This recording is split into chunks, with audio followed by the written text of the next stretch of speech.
Hi, welcome back to my channel. Thank you so much for joining me again today. I am Erin Hart and I am here to help you with your goals of losing weight and keeping that weight off forever. I am a registered nurse, a health coach, a mom, and a member of the Church of Jesus Christ of Latter-day Saints. I've lost 125 pounds myself and I want to share with you how I did that. I am not affiliated with Brightline Eating, but I am a Brightline eater. And I love to help my clients who need that extra support with their weight loss program so that it's easier and more fun. Last week, we talked about how to set effective goals by focusing on the process instead of the results. Today, we're going to talk about what that looks like and how to set goals in that way.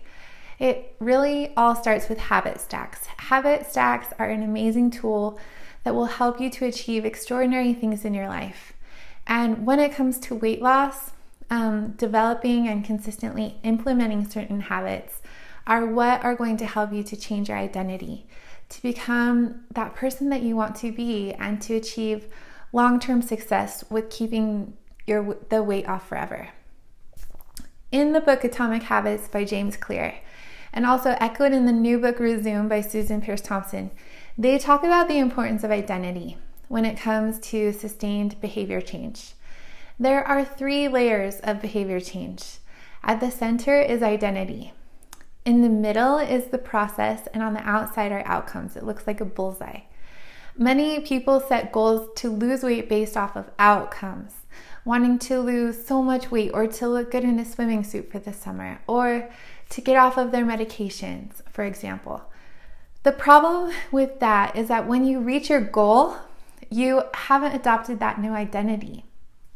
And statistics show that many people will go back to the way that they ate before and they'll regain the weight. When people approach weight loss focusing on the outcomes, it isn't effective at helping with the long-term sustainability. The key to long-term success and behavior change is to focus first on building a new identity, and then creating a process to support that. The actions and habits and systems that will help us to get where we want to go. When we do that, the outcomes will take care of themselves. When we focus on changing our identity and creating habits to support the process, the weight loss will just take care of itself. James Clear gives a really simple formula for this.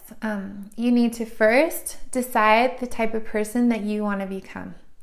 And then secondly, prove it to yourself. Prove it to yourself with small wins. Don't just talk about it or wish for it, but consistently act and do. You need to create a new identity for yourself as a healthy eater and as a healthy person. Someone who is conscious about their health and takes care of their body. So before you even are that person, you adopt that shift in your identity and you think of yourself in that way. I remember when I first started telling people that I don't eat flour and sugar, I loved being able to say that, but it felt a little weird at first. It felt a little strange. Now, after 1.5 years of Brightline eating, it is such an integral part of my identity, and that occurred because of consistently making choices that supported that claim. That next level, the process or the actions that we take, are really the key to the identity shift. So how do you change your identity to become a healthy eater? You create habits, and you do consistently, and you focus on the process and not the outcome. I love the structure of Brightline eating. It has helped me to put into practice the changes that were necessary to help me to lose the weight. And not just some of the weight, but all of the weight. In Brightline eating, there are 4 food boundaries that you follow. They are like lines in the sand that you just don't cross, like a smoker who doesn't smoke. Who doesn't smoke anymore. They are no sugar, no flour, no snacking in between meals, and eating weighed and measured portions. There is a meal plan that you follow daily. You write down your food the night before, and then the next day you eat that and only what you wrote down. Each day that I stuck to my commitment was like a brick that I laid. And day by day, brick by brick, I built a strong foundation for healthy eating for the rest of my life.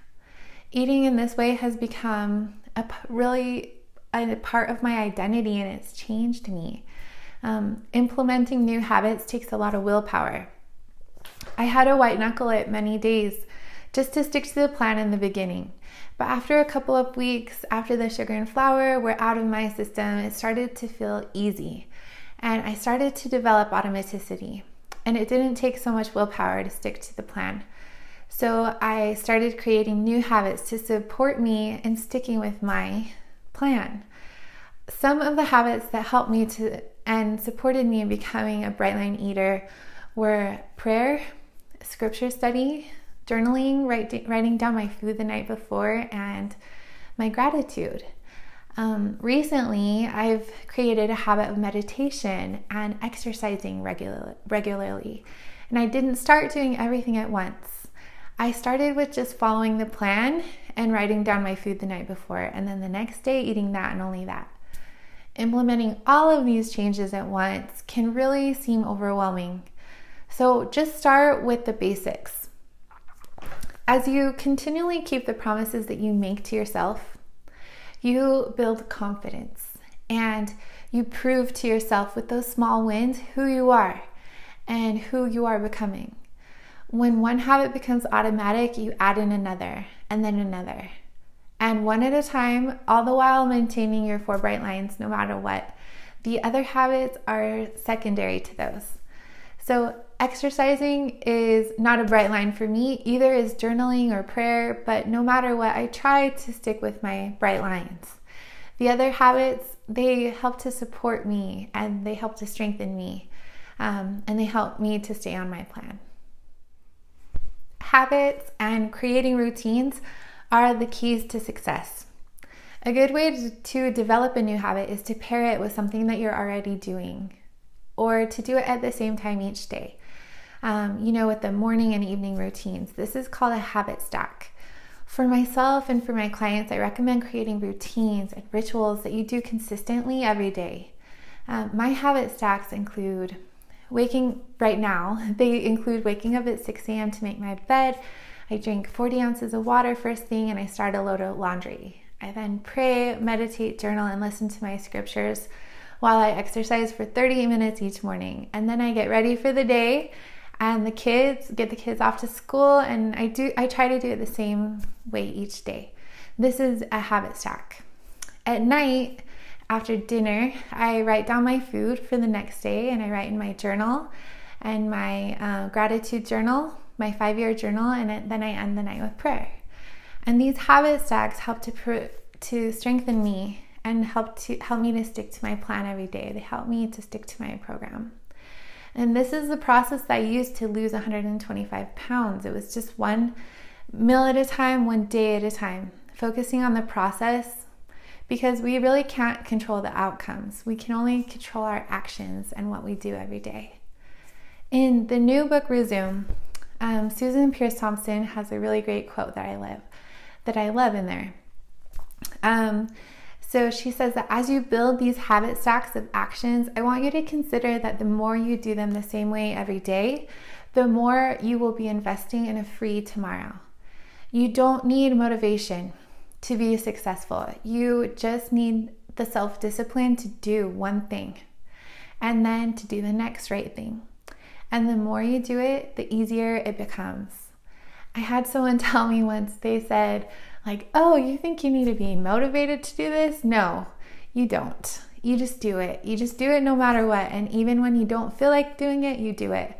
And there have been studies that show that when people act and do, even when they don't feel like it, that action can then help them to start feeling more motivated and helps them to feel like doing it. But you don't need motivation to get started. You just start. I love the quote by William Wordsworth. He says, "To begin, begin." So don't worry about outcomes. Focus on the process, our actions, routines, and creating habits that are going to support you in your claim of being that healthy person. Before you know it, you will be that healthy person. So thank you so much for watching my video today. Be sure to like, comment, and subscribe to my channel and follow me on social media. at Erin Hart Health Coaching. I post daily to share recipes, tips, quotes, and inspiration, as well as weekly videos like this one. So have an awesome week, and I will see you in our next video next Friday. Bye.